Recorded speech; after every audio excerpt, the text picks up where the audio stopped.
Bonjour et bienvenue à cette conférence de presse en ligne organisée par la Coalition de la santé du Nouveau-Brunswick pour lancer son lobby auprès des élus pour l'assurance médicaments. Je m'appelle Anne Lagacé Dowson, je suis directrice des communications de la Coalition canadienne de la santé qui appuie et de tout cœur l'assurance médicaments pour toutes et tous. Je suis ex-journaliste de Radio-Canada et de CBC également. Si vous voulez l'interprétation simultanée, vous avez juste à cliquer sur le petit globe qui apparaît en bas de l'écran. If you'd like simultaneous interpretation, just click on the small globe icon at the bottom of the screen. At the end of these presentations, we'll take questions either on screen or in the Q&A for those members of the media who are present this morning. Donc, bienvenue à tous et à toutes. I'm speaking to you from Tiohtià:ke or Montreal, the unceded territory of the Haudenosaunee or Six Nations, the territory of the Kanien'kehá:ka people, also known as the Mohawks. Today's speakers are joining from the homelands of the Wolastoqiyik and Mi'kmaq nations, lands subject to the peace and friendship treaties. And just to open, earlier this summer, the federal health minister, Marjorie Michel, said the Liberals were only committed to protecting existing Pharmacare deals. That would mean BC, Manitoba, PEI, and Yukon. But last Thursday, Prime Minister Carney said his government is committed to signing Pharmacare deals with all provinces and territories, which represents a bit of a shift in policy and excellent timing for this news conference. He also said deals will be finalized as quickly and as equitably as possible. He said this in Edmonton. Those are clear commitments and the government will keep them, he said. So that sets the table for New Brunswick to sign agreements instead of leaving millions of dollars on the table and thousands of New Brunswickers without access to medications. Ce matin, nous avons trois interlocuteurs. Jean-Claude Basque, coprésident de la Coalition de la santé du Nouveau-Brunswick. Scott MacMillan, parent et défendeur de la santé. Et Sophie Lavoie, Reproductive Justice New Brunswick, organisatrice pour justice reproductive du Nouveau-Brunswick. Et ensuite, on prendra des questions des médias pour clore cette conférence de presse à 9h30. Alors, je passe la flamme à Jean-Claude Basque. Merci, Anne. Donc, je suis Jean-Claude Basque, je suis coprésident de la Coalition de la santé. Comme vous savez, l'an dernier, le Parlement canadien a adopté le régime national d'assurance médicaments universel, le premier programme d'assurance médicaments financé par l'État. Il s'agit d'une première étape, une étape importante vers la mise en place d'un régime médicaments complet pour les Canadiens. Nous savons tous à quel point les médicaments font partie présentement de nos soins de santé et seront certainement encore plus davantage dans les années à venir à cause de la recherche au niveau des médicaments. Malheureusement, au Canada, nous sommes confrontés à 100 régimes publics d'assurance médicaments et à 100 000 régimes privés, mais ça laisse quand même des milliers de personnes avec une couverture faible ou pas de couverture du tout. On estime que les prix de médicaments au Canada sont les 4e plus élevés parmi les pays de l'Organisation de coopération et de développement économique. En raison de cette situation, un Canadien sur 10 ne peut se procurer ces médicaments en raison de leur coût. La Coalition pour la santé est fermement convaincue que le Nouveau-Brunswick doit signer un accord d'assurance médicaments avec Ottawa. Pour ce faire, nous allons au cours des prochaines semaines discuter avec nos ministres, les partis d'opposition, les organisations communautaires et le public. This week, activists of the Brunswick Health Coalition are meeting with different ministers to impress on them the urgency to sign an agreement that would benefit men, women, and children in our province. We have confirmed 12 ministers that are meeting with us. Last Friday, we made a presentation before the Progressive Conservative Party caucus, and we have planned meeting with the 2 Green MLA. We will also reach to our 10 members of Parliament, asking them to discuss the benefit of a Pharmacare agreement with the MLAs in their riding. We have reached also to numerous community organizations and labor organizations to support our proposal. We started also a Facebook campaign and we'll follow with other activity. Finally, we asked a meeting with the the Premier Susan Holt. Our present system has too many holes in it and leaves too many people behind, and at the end it costs more to our health system.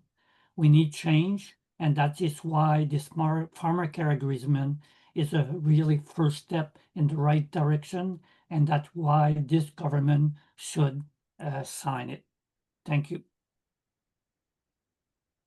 Scott MacMillan. Thanks. Hello, bonjour. My name's Scott MacMillan. I'm the father to Rosemary, my daughter who has type 1 diabetes. She was just 15 months old when she was diagnosed, when she was airlifted to Halifax from Fredericton after 2 separate ambulance drives. She was fighting for her life and nearly died when she was 15 months old due to diabetes. Medicare covered the airlift, the specialist, the hospital stay, everything that saved her life in that moment. But the very next conversation that we had to have was about insurance. Diabetes is a lifelong medical disability that requires medication every single day and devices that help keep Rosemary healthy and safe. She needs this every day to stay alive, whether it's insulin pumps or glucose monitors, and this is something that's not universally covered in Canada.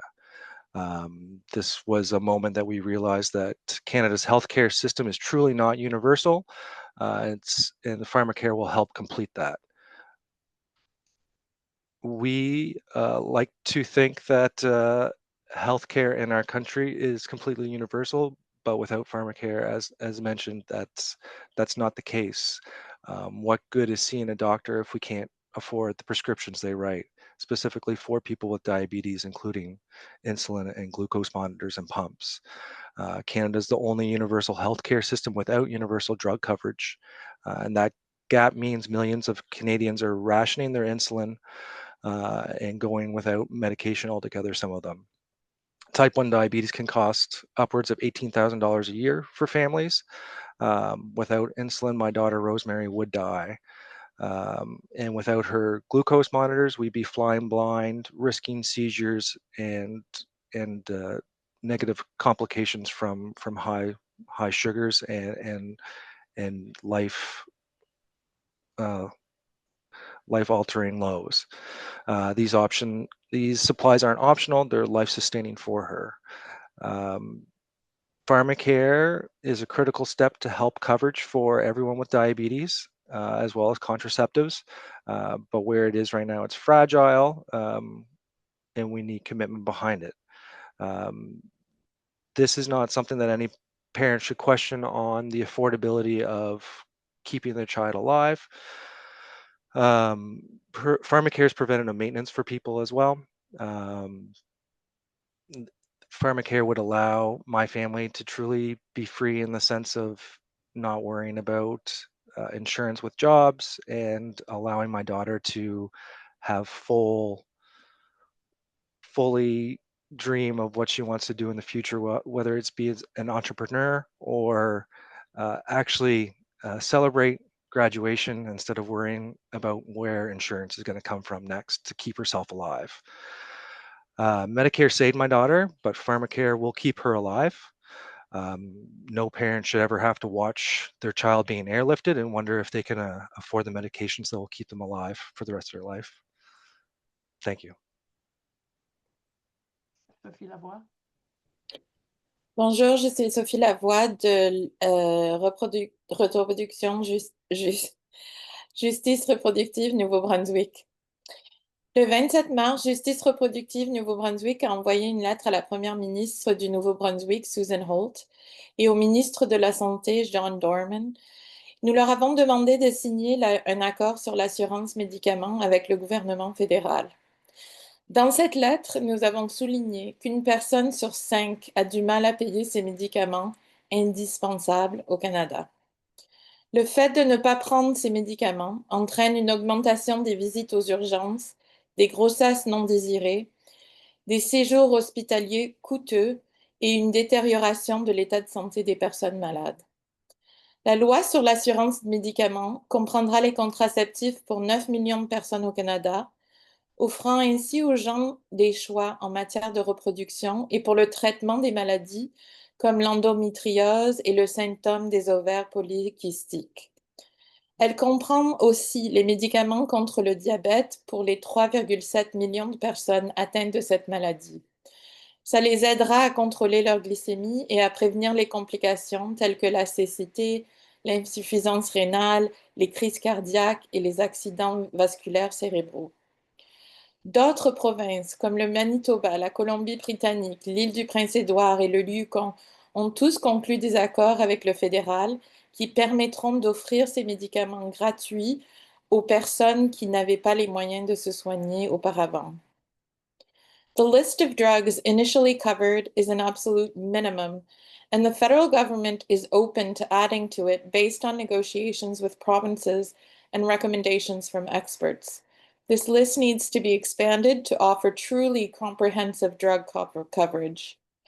We join with Action Canada for Sexual Health and Rights in being guided by the belief that everyone, regardless of where you live, what job you have, or what's in your bank account, should have the ability to make autonomous decisions about their health and reproduction. Pharmacare legislation represents a major step forward for sexual and reproductive health and rights in Canada. By providing universal access to contraceptives, the bill will empower individuals to make informed choices about family planning, eliminate financial barriers to accessing birth control, and promote gender equality and bodily autonomy. We urge the Holt government to negotiate a fair and comprehensive pharmacare deal for all New Brunswickers as soon as possible. Thank you. Alors, merci à Sophie Lavoie, à Scott MacMillan et à Jean-Claude Basque. Alors, cela termine les présentations. On va ouvrir la discussion aux journalistes qui sont présents. Alors, on va essayer de partager l'écran avec vous. Sinon, allez dans le Q&A pour poser des questions sous forme écrite. Alors, je vais demander à ma collègue Tracy Glynn, directrice des opérations de la Coalition canadienne de la santé, de faire sa magique d'arrière-scène pour manipuler la technologie pour vous donner la parole, chers amis des médias. Alors, on va ouvrir la période de questions.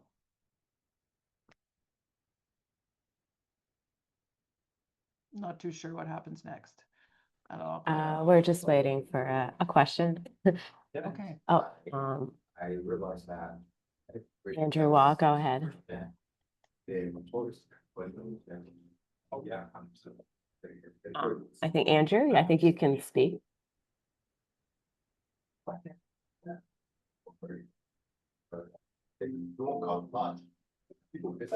you hear me? Yes. Yeah, okay, sorry about that. So this is available for anybody to answer. So now, so last week, Prime Minister Carney said he does want to sign these deals. And obviously Premier Holt wants to sign a deal. So these seem like very positive developments on this file. If someone can just give me a reaction to that, please. Yeah, perhaps I can respond. Yeah, I think there's really some movement now. What we're doing, the coalition was meeting, like I mentioned, 12 ministers this week. We already met 2.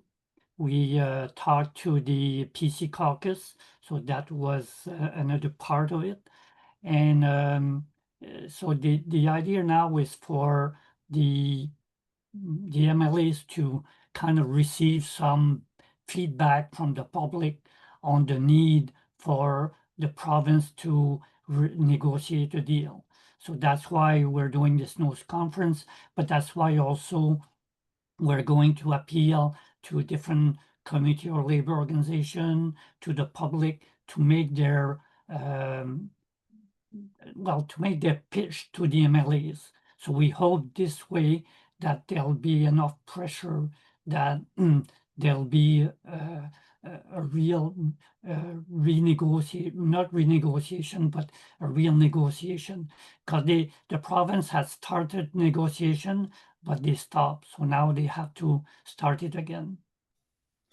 So is there any indication from you folks that the province, like the first time it was negotiating, it wasn't negotiating for the best possible deal? I'm just trying to understand here because, I mean, it seemed like the Premier was being fairly sort of aggressive about what she wanted out of that deal. Well, they stopped negotiating because there was the federal election, and after that, they haven't, from my understanding, from speaking with somebody from the province, is they didn't restart the negotiation. One of the stumbling block was supposed to be that the federal deal was not included or Ozempic, but that can be negotiated. I don't think that's a real stumbling block. Right. So you've got a high level of confidence that this is that we actually will get a deal. What you want to see is what exactly is covered in that deal. Yeah, well, and it's like any negotiation, like Manitoba and BC and PI negotiated the deal and Yukon, so they have negotiated something, well, the deal, but something else. So it's up to the province to really sit down and talk to the federal government. And if I can just jump in to add the sort of federal perspective, suddenly there seems to be much more space for the negotiation of deals between the provinces and the federal government, because the federal government was very vague initially. The new health minister, Marjorie Michel, was kind of non-committal. And suddenly the prime minister, in the context of a scrum last Thursday in Edmonton, basically said, we are open to and will proceed in an equitable fashion to negotiate deals. So this is a big step forward. And we like to think that the activists in Edmonton with the Alberta Health Coalition called the Friends of Medicare, and our intervention at the rally that the Liberals were holding, at the retreat the Liberals were holding in Edmonton, was the partial cause of that new openness on the part of the Prime Minister. So the timing seems propitious, seems good, and not just for New Brunswick. Ideally, first and foremost, New Brunswick, but also other provinces. We're thinking of Nova Scotia and others, the territories as well. So this is really good news for Canadians, with such as Scott MacMillan, and for activists and reproductive rights right across the country, because as I think it was Scott MacMillan said, Canada is the only Medicare country that doesn't cover prescription medication. You're on your own once you step outside the hospital. So do you think the provinces and territories that have not signed deals yet might walk away with something better than the three that did? I think at this point, there's really only two streams of medications on the table.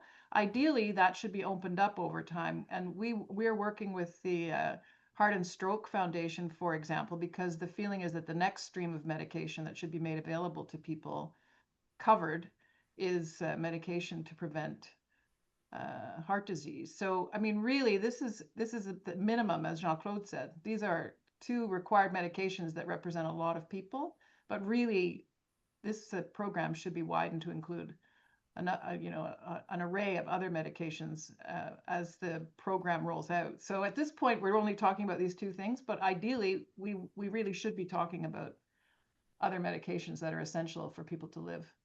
Do you get the sense from the Prime Minister and his government that they are open to the next sort of like, okay, we're going to get this deal done, and then we're going to walk on to the next one? Well, I think we get the sense that they're open to pressure and to activists pushing on these issues, because they obviously are preoccupied with trade and tariff issues. But it's our position that a strong Canada is a healthy Canada, and that Canadians need protection of their most beloved program, a social program, which is healthcare. So it's a political issue, and it has to be handled as such. And I think the activists you just heard from in New Brunswick are an example of how these things evolve and why things change. Is because citizens, voters, taxpayers organize themselves to make their voices heard, and the politicians in Ottawa as well as in Fredericton are listening. Thank you. David Koch. Hi, can you hear me? Yes. Okay, great. In July, earlier this summer, the NB Media Co-op published an article. We had quotes from John Dornan. He commented at the time that Pharmacare in New Brunswick would have cost us a lot of money, more than we have, he said. And he went on to say the federal offer was much less than it would have cost us. And kind of elaborating, he indicated that he thinks that that the current coverage is adequate. He said New Brunswickers are relatively well covered, and that we have asked the federal minister to reconsider their offer and continue to be hopeful. So at the time, the impression that gave was that sort of he was trying to manage expectations, prepare people to not receive a Medicare deal, for this not to be signed. Just any comment on that? Jean-Claude? Yeah, I kind of just caught part of the question, but the reality is that provinces already has some different program for people, especially that have diabetes, but most people have to rely on private insurance. So the province recognized that there's a lack of coverage for thousands of people, and even the New Brunswick drug plan covers some, but you have to pay for it, and the premium, the annual premium, and the co-payment for each time you go to the pharmacy is high depending on your gross revenue. So there's something there, but it's not coverage enough, and that's why I think this Pharmacare deal is cover a lot more people, and that's why the government is certainly going to look at it twice. I didn't understand exactly your question. I don't know if that's answered it. Well, just that, I mean, it seemed like at the time, based on the way that John Dornan, the health minister, phrased his answer, he was talking about Pharmacare in the past sort of as something that would have cost us a lot of money, kind of indicating that it seemed like he was trying to prepare people for this not coming to fruition. So I don't know, do you expect kind of a change in tone from him now? Any comment on that? Yeah, I think we're going to see, there's a Liberal caucus, my understanding, this week. We're meeting ministers who will have a sense if there's a change of direction. But certainly what Mike Carney said last week is certainly will certainly push this province back at the table, I would imagine. Mm-hmm. And the federal government is putting also $136 million on this deal if the province sign.